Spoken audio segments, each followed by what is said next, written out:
முதலையும் குரங்கும். ஒரு அழகான காட்டுல ஒரு பெரிய நாவல் மரம் இருந்ததாம். அந்த நாவல் மரம் முழுசும் ஃபுல்லா பழங்களா நிறைஞ்சிருந்ததாம். அதே நாவல் மரத்துல ஒரு புத்திசாலி குரங்கும் வாழ்ந்து வந்துச்சான். அதுக்கு அந்த நாவல் மரத்துல இருக்கிற பழங்களை பறிச்சு சாப்பிட்றதும் அங்க இங்க குதிச்சு விளையாடுறதும் ரொம்ப சந்தோஷமா இருந்ததாம். இந்த நாவல் மரம் ஒரு ஆற்று படுக்கைக்கு பக்கத்துலதான் இருந்ததாம். இப்படி குரங்கு குதிச்சு விளையாடுறதும் அந்த நாவல் பழங்களை பறிச்சு சாப்பிட்றதையும் அந்த ஆத்துல இருந்து முதல்ல பார்த்து அதுக்கு குரங்கு கூட நண்பனாகணும்னு தோணுச்சு. ஸோ உடனே கரைக்கு நீந்தி வந்து குரங்க பார்த்து, அன்பு நண்பா, நீ சாப்பிட்ற பழங்கள் பார்க்கவே ரொம்ப அருமையா இருக்கு, எனக்கும் கொஞ்சம் சாப்பிட தெரியா அப்படின்னு கேட்க, அப்போ குரங்கும் அந்த பழங்களை முதலைக்கு கொடுக்க, அப்படியே 2 பேருமே நண்பர்களாக மாறுறாங்க. அப்போ ஒரு நாள் முதலை நண்பன் கொடுக்குற அந்த நாவல் பழங்களை தன்னோட மனைவிக்கும் எடுத்துட்டு போகணும் அப்படின்னு ஆசைப்பட்டுச்சான். ஸோ குரங்கு கிட்ட கேட்டு அந்த பழங்களை வாங்கிட்டு தன் மனைவி கிட்டையும் கொண்டு போய் கொடுத்துச்சான். அதை சாப்பிட்டு பார்த்த அந்த பெரிய முதலையோட மனைவி ரொம்ப தந்திரமானது.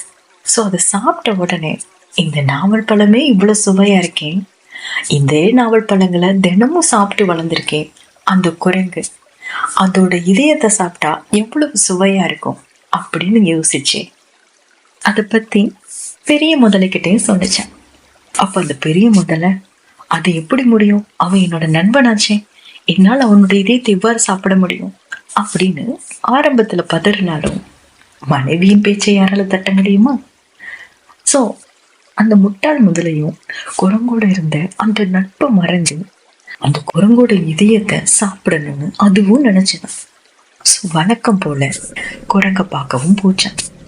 அங்க குரங்க கிட்ட, நண்பா, நீ கொடுத்த பழங்கள் என் மனைவிக்கு ரொம்பவே பிடிச்சிருந்தது, அதுக்காக உனக்கு ஒரு விருந்து கொடுக்கணும்னு நினைக்கிறா, ஸோ நீ கண்டிப்பா எங்க வீட்டுக்கு சாப்பிட வரணும் அப்படின்னு குரங்கு கூப்பிட்டுச்சான். முட்டாள் முதலையோட தந்திரம் தெரியாத குரங்கும், சரி நண்பா, நான் வரேன், ஆனா எனக்கு நீச்சல் தெரியாதே, நான் எப்படி இந்த ஆத்தை கடந்து வர முடியும் அப்படின்னு கேட்டுச்சான். அப்ப முதலையும், நீ என்னோட முதுகுல ஏறிக்க நண்பா, நான் உன்னை பத்திரமா கூட்டிட்டு போறேன் அப்படின்னு சொல்லி குரங்க தன்னோட முதுகுல ஏத்துக்கிட்டு முட்டாள் முதலையும் அந்த ஆத்துக்குள்ள இறங்கி நீந்த ஆரம்பிச்சது. ஆத்தோட பாதி தூரம் வந்ததோ அந்த முட்டாள் முதலை, இனிமே இவன் நம்ம கிட்ட இருந்து தப்பிக்க முடியாதே அப்படிங்கிற ஒரு மிதப்புல பயங்கரமா சிரிக்க ஆரம்பிச்சது. அப்ப குரங்குக்கு ஒன்னும் புரியாம, ஏன் நண்பா சிரிக்கிற அப்படின்னு கேட்க, அப்ப அந்த முட்டாள் முதலையும் தான் குரங்கை எதுக்காக கூட்டிட்டு போறோம் அப்படிங்கறத சொல்லிருச்சேன். அதாவது, நீ கொடுத்த பழங்களே அவ்வளவு இனிமையா இருக்குன்னா அந்த பழத்தை சாப்பிட்டு வளர்ந்த உன்னோட இதயம் எவ்வளவு இனிமையா இருக்கும், அதை டேஸ்ட் பண்ணதான் நான் இன்னைக்கு உன்னை கூட்டிட்டு போறேன் அப்படிங்கறத சொல்லிருச்சேன். அதை கேட்டதும் குரங்கு அந்த செகண்டே இன்னும் விழுந்து சிரிக்க ஆரம்பிச்சுதான். அப்ப முதலுக்கு ஒன்னும் புரியலையா, என்னடா இது, நாம இவனை அடிச்சு சாப்பிட போறோம், ஆனா இவன் ஏன் சிரிக்கிறான் அப்படின்னு யோசிச்சேன். என்னாச்சு குரங்கு, உனக்கு பைத்தியம் எது பிடிச்சிருச்சா அப்படின்னு கேட்க, அப்ப அந்த குரங்கு, நண்பா, நீ என்னோட இதயத்தை தான் சாப்பிடணும்னு ஆசைப்பட்டினா அதை முன்னாடியே சொல்லியிருக்க கூடாதா?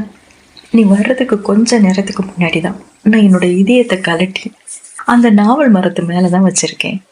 நீ முதைய சொல்லியிருந்தீன்னா நான் அதையும் எடுத்துட்டே வந்திருப்பேன்ல.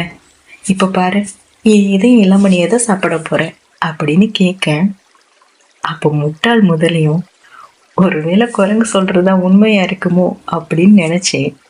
நிஜமாவா அப்படின்னு கேட்க, அப்ப குரங்கும், நீ நம்பலல்ல, நீ வேணா என்னை கரைக்கு கூட்டிட்டு போ, நான் உனக்கு என் இதயத்தை எடுத்து காட்டுறேன் அப்படின்னு சொல்ல, அதையும் அந்த முட்டாள் முதலை நம்பி குரங்க கரைக்கு கூட்டிட்டு போச்சான்.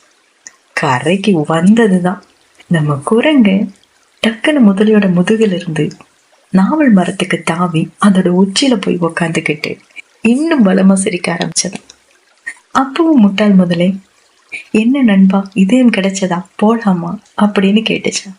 அப்ப குரங்கு, யாராவது தன்னோட இதயத்தை உடலுக்கு வெளியே எடுக்க முடியுமா? அப்படி எடுத்தா உயிரோட இருக்க முடியுமா? நீ சரியான முட்டாள் முதலை, நீ எனக்கே துரோகம் பண்ணி என் உயிரே எடுக்க நினைச்சல, இதோட நம்மளோட நட்பு முடிஞ்சது அப்படின்னு கத்துச்சான். அப்பதான் முதல்ல ஏமாற்றப்பட்டதையே உணர்ந்தது. சோ வெக்கமும் கோபமும் அடைஞ்சு தலை குனிஞ்சு ஆற்றுக்குள்ளேயே திரும்ப போச்சான்.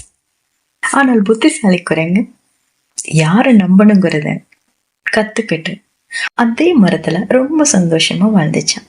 நீதி: புத்திசாலித்தனம் பலத்தை வெல்லும். பொய் நண்பர்கள் மற்றும் நம்பிக்கை துரோகிகளை பற்றி எச்சரிக்கையாக இருங்கள். ஆபத்தான நேரங்களில் விரைவாக சிந்தித்து உங்கள் அறிவை பயன்படுத்துங்கள்.